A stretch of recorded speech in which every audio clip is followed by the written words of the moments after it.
what I do. The Ukrainian woman that was stabbed to death on the train station or subway, whichever one it was, in Charleston, South Carolina, and everything else that the so-called coming civil war in the United States.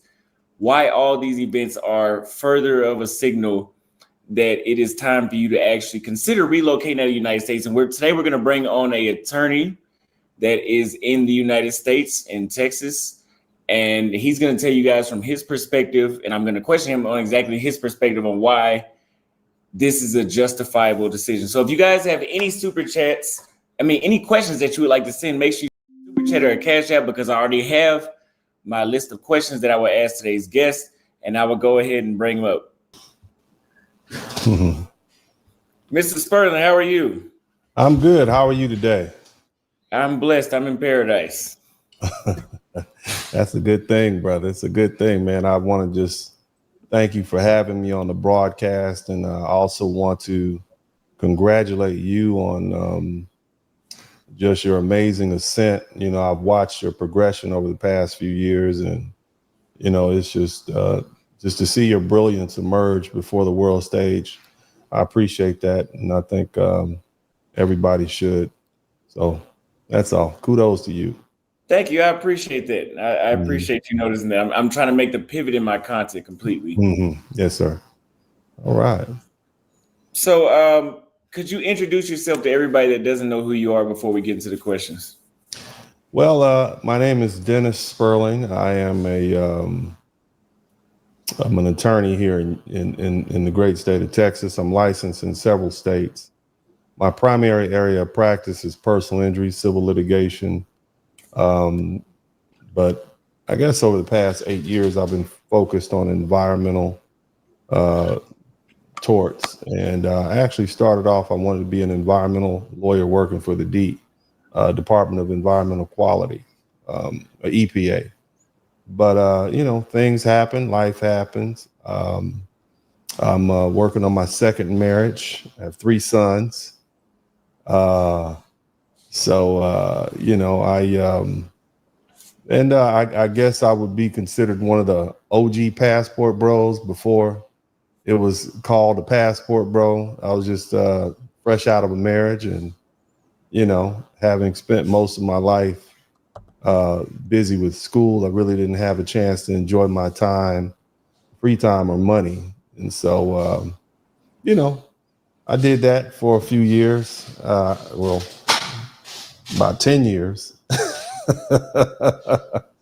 And, but at a certain point, there's other responsibilities and other things that take precedent. So here I am. Okay, so that I've been living outside the United States for 3 years. Like you said, you've been following my content, and we've done several collaborations before. Yeah.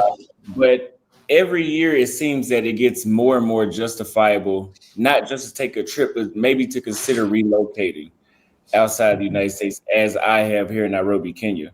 So would you say right now is the best time for Americans, especially Black Americans, to consider relocating abroad? And why so, if so? Well, I will say this. It depends on what you want, what's important to you. And it also depends on how you plan to live. You can always leave, typically, unless you have, some sort of ban imposed upon yourself, or, you can always pick up and leave, especially if you're a man. With no children, no obligations, no house note. So that's always an option. As far as when the best time is, I think that would have to depend on the individual. If you are burdened down with child support, or you're, trying to finish your last year in medical school, might not be a good time to leave. However, if you're at a point where you've acquired enough wealth, enough education, even enough resources, or if you're going from the United States somewhere else where you're going to be productive, I think that is a good option to consider. I am of the opinion that everybody should have an escape plan, if that makes sense. So, what is your out? I have proclivities towards relocating also in the near future. Well, I wouldn't say near, but in the future. But I think that's more so something like a semi-retirement, like a lot of successful Americans do, or But I think it's always a good time to consider it, and you should always have an option if that's what you want to do. Some people just want to stay in the United States, and that's their option also.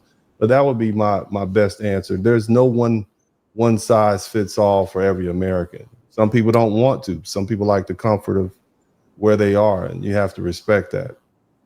Absolutely. Yeah. If they don't want to, that's okay as well.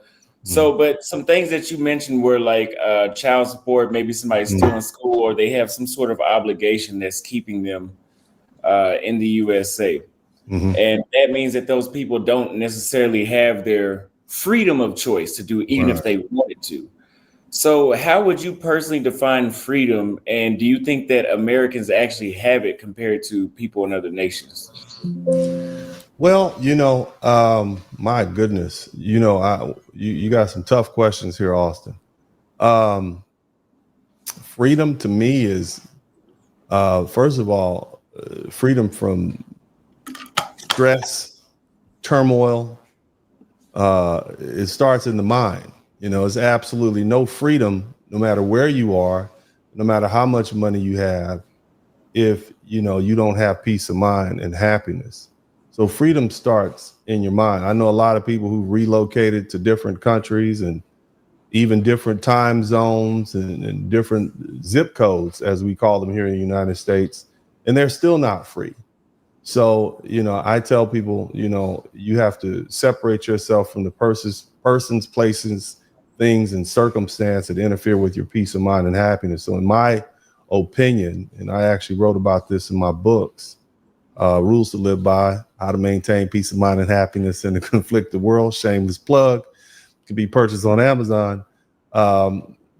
Freedom and peace of mind and happiness are the most important things. And you have to separate yourself from the persons, places, things, and circumstances that interfere with your peace of mind and happiness. There are some people that will just destroy your peace of mind and happiness. It could be a father, it could be a mother, it could be a daughter, it could be a job, it could be a vehicle that you can't afford. These sort of things interfere with. So no matter where you are, you want to have peace of mind. That being the case, freedom to me is any state or any place where you can have peace of mind and happiness. And what that does is it typically it requires that you be in a mind state where you can enjoy yourself because you do have peace of mind and happiness. So I know that's a bit broad, but that's my definition. So I'm actually reading the book How to Win Friends and Influence People, and they actually brought up that point that I was reading yesterday, that happiness is all in your mindset. There could be two people in the same location making the same amount of money, the same background, same race, everything, and one could be happy, one could be miserable. But I think that is subjective because I'm listening to what you're saying. Would you say that location can determine your happiness? Oh, absolutely. Okay. Absolutely. And the location is not always in some fancy mansion somewhere. I used to tell my friends I could have fun in a box. How if you put a little puppy or a kitten in a box and put a toy in there with them, they're having a blast. But location definitely plays a part. And it's not necessarily how much money you have. I've spent a lot of time in the Caribbean, a lot of time in the Dominican Republic, and sitting on the beach with a nice drink and some of that good fried fish. To me, there's no place better.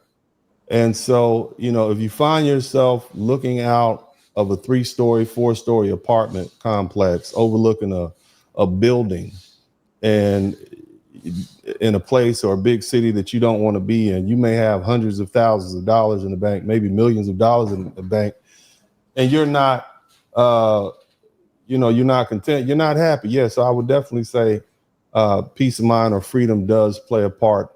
Your location does play a part in that. What's up, what's up, what's up? Welcome to the broadcast. This is Uncle D. People wash their ass in the tub, Kamala Harris. You would tune in to Uncle D. D's Black Man Talk. Pull up, homie, take a seat. Don't be a shadow watcher every day. You learn something and you earn something. And let them know and drop some money in the plate. It's getting cold, ladies, talking ratchet. There's a king here, grab your coat, zip your jacket. Keep quiet for a second, close your jaw. Attorney Spurling, this ain't pearly, know the law. Talking Constitution, pushing pins when he shooting, give him that. Masculinity, just for the record, sprinkle that.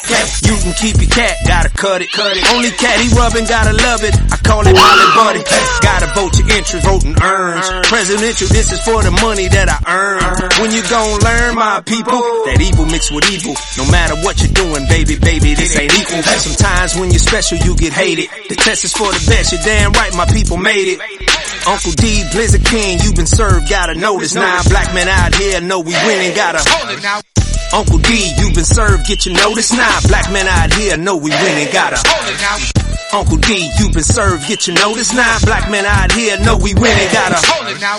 Uncle D, you been served, get your notice now. Black men out here know we winning, gotta hold it now. Hey man, I'll do what I do. Somebody need to whip your ass. Get up and whip him, Sweets. Hey, don't be putting the money in my hand all rough. Take your ass out here. You buy you a Flowbee and cut your own damn hair from now